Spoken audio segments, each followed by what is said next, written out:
नमस्कार मित्रों।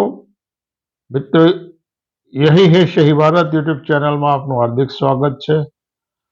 મિત્રો, તાજા સમાચાર એવા છે કે અફઘાનિસ્તાનની તાલિબાન સરકારે એક વટ હુકમ બહાર પાડ્યો, એક કાનૂન બહાર પાડ્યો છે અને એમણે ગુલામી પ્રથાને કાયદેસર માન્યતા આપી છે। અફઘાનિસ્તાનની તાલિબાન સરકારે ગુલામી પ્રથાને કાયદેસરની માન્યતા આપી છે। ગુનો કરનારા મૌલવીને કોઈ પણ પ્રકારની સજા નહીં થાય, પણ એને સમજાવવામાં આવશે અને સમાજનું 4 વિભાગમાં વિભાજન કરવામાં આવ્યું છે: ઉલેમા, અશરાફ, મધ્ય અને નીચા, અને એ પ્રમાણે એમના કામની વહેંચણી કરવામાં આવી છે। એટલે અફઘાનિસ્તાનમાં તો આવા તાલિબાનો છે એવું નથી, ભારતમાં પણ તાલિબાનની બીજી આવૃત્તિઓ ઘણા બધા લાંબા સમયથી એમના ગોત્રબંધુઓ, તાલિબાનના ગોત્રબંધુઓ ભારતમાં અસ્તિત્વ ધરાવે છે અને આવા લોકો અનેક સદીઓથી આ દેશના દબેલા, કચડાયેલા, શોષિતો, પીડિતો ઉપર અનાચાર, અત્યાચાર, શોષણ કરતા હોવા છતાંય ક્યારેય એ બાબતે એમને પશ્ચાતાપ થયો નથી, ક્યારેય કોઈ રંજ નથી થયો। પરંતુ આવા લોકોના, દબાયેલા, કચડાયા લોકોના ઉત્થાન માટે ભારત સરકારે બંધારણીય રાહે આપેલી SC/STની અનામત નિધિઓનો આ લોકો સતત વિરોધ કરતા રહ્યા છે। 1981ની અંદર ગુજરાતની અંદર પહેલો પ્રયોગ અનામત નાબૂદી માટે કરવામાં આવ્યો, બીજો સઘન પ્રયાસ ખૂબ તાલીમબદ્ધ માણસો દ્વારા 1985માં કરવામાં આવ્યો, 1990માં કરવામાં આવ્યો, 2006માં કરવામાં આવ્યો। એ સિવાય બીજા અનેક છૂટાછવાયા પ્રયાસો ચાલુ રહ્યા છે। શેડ્યુલ કાસ્ટ અને શેડ્યુલ ટ્રાઇબ અત્યાચાર પ્રતિરોધ કાનૂનનો દુરુપયોગ કરાવીને, આ કાનૂનનો દુરુપયોગ કરાવી અને આ જ કાનૂનની સામે પાછા વિરોધ કરનારા આ પરિબળો છે।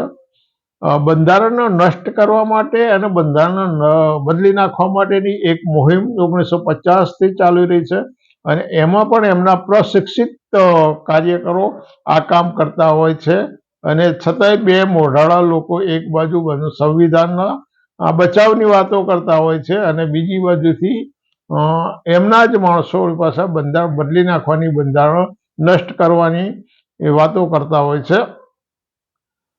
ભારતની ઉચ્ચ શિક્ષણ સંસ્થાઓ, ભારતની જે ઉચ્ચ શિક્ષણ સંસ્થાઓ સમગ્ર ભારતમાં આવેલી છે, ત્યાં SC/ST અને OBCના વિદ્યાર્થીઓનો કચડી રહ્યા છે, એમની હત્યાઓ કરવામાં આવી છે, એમની ઉપર અનેક પ્રકારના અનાચારો થઈ રહ્યા છે અને આવું બધું ઘણા લાંબા સમયથી બની રહ્યું છે।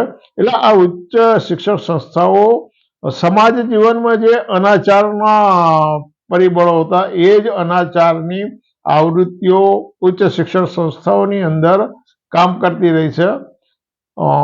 હમણાં યુનિવર્સિટી ગ્રાન્ટ કમિશને promotion of equity in higher education institute regulation 2026 નામનો એક એક્ટ જાહેર કર્યો।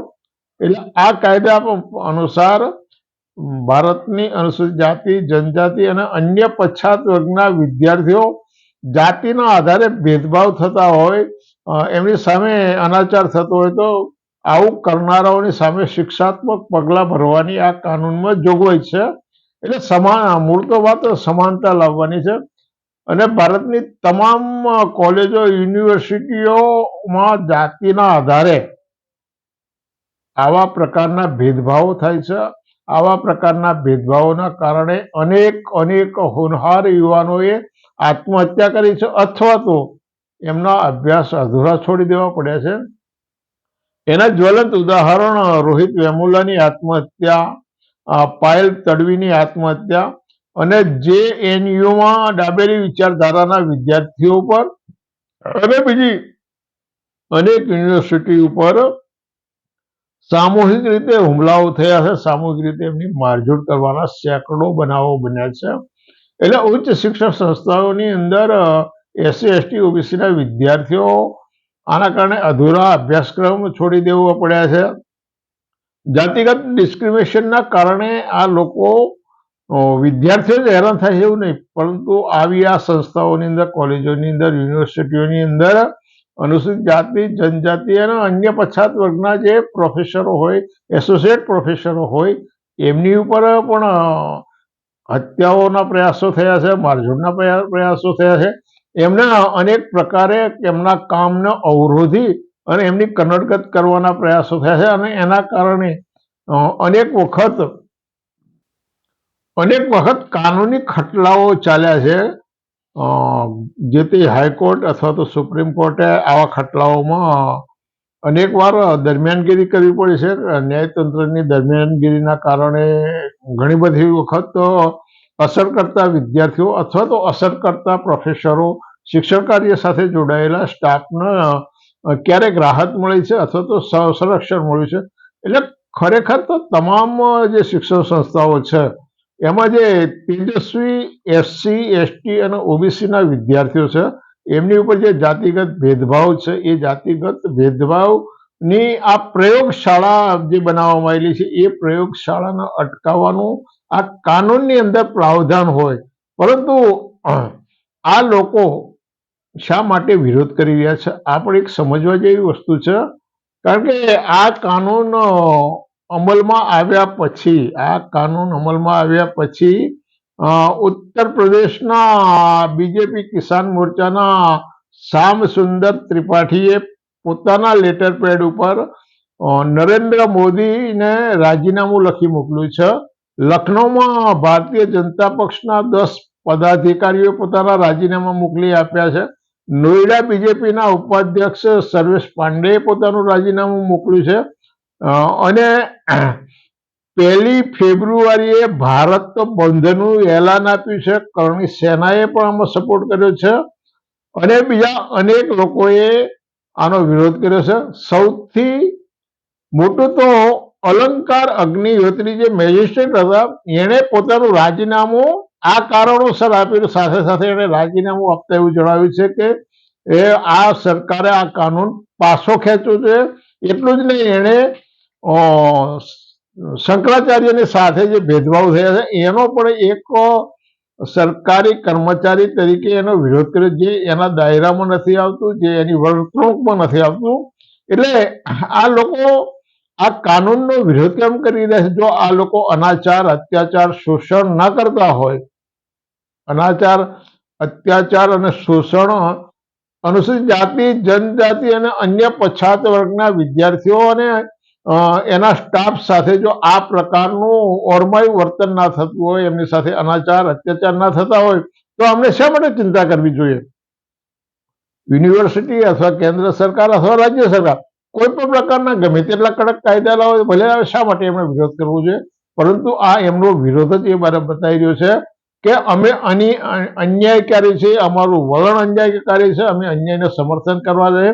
અને આ લોકો તાલિબાનની સુધારેલી આવૃત્તિ છે. આ વિરોધ કરનારા તાલિબાનની સુધારેલી આવૃત્તિ છે. માટે જે કાનૂન યુજીસીએ દ્વારા લાવવામાં આવ્યો છે 2026ની 13મી જાન્યુઆરી, એનો વિરોધ એટલા માટે કરી રહ્યા છે.